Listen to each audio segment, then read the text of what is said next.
Noch im Jahr 2001 exportierte die Türkei Produkte im Wert von nur 20 Milliarden $. Heute sind es über 200 Milliarden.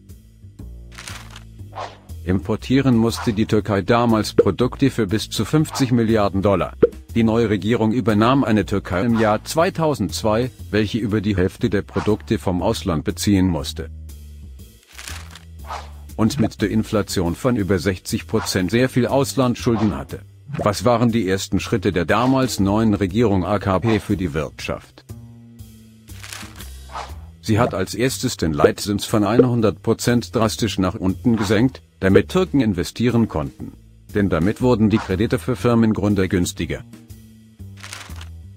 Das Ziel der Regierung war, die Rohstoffe wie Bohr, Baumwolle oder Edelmetalle nicht mehr als Erz zu exportieren, sondern zuerst diese zu veredeln. So wurden in allen Branchen neue Fabriken aufgebaut. Alle diese Fabriken mussten mit einer Infrastruktur verbunden werden.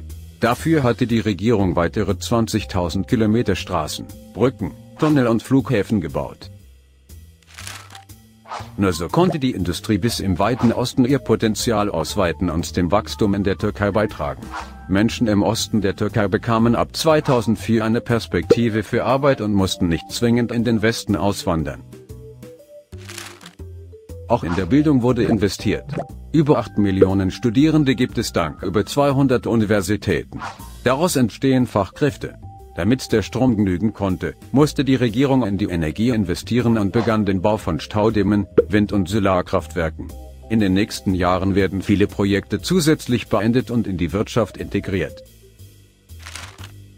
Von Jahr zu Jahr nahmen die Exporte der Türkei seit 2002 zu. Die Türkei verkaufte immer mehr Fertigwaren ins Ausland und verdiente so viel mehr Geld. Allerdings musste die Türkei auch mehr importieren, weil das Wachstum sehr viel Energie benötigt. Außerdem sind Türken reicher geworden und sie bevorzugen lieber ein iPhone vom Ausland, anstelle des in der Türkei produzierten Samsung. Solche Entscheide zeigen die Kaufkraft der Türken. Das wäre im Jahr 2001 kaum denkbar gewesen. Damals sah man auf türkischen Straßen die Exportautos der westlichen Länder. Heute fahren Türken die neuesten Mercedes auf türkischen Straßen. Leider wird heute so viel importiert, dass die Türkei trotz hohen Verkaufszahlen noch nicht mehr exportieren kann, als sie importieren. Diese Situation hat bald eine Wende. Denn die Energie wird einheimisch werden.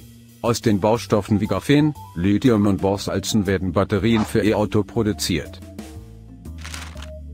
Und viele weitere vor Jahren begonnene Projekte werden jetzt ihre Früchte tragen.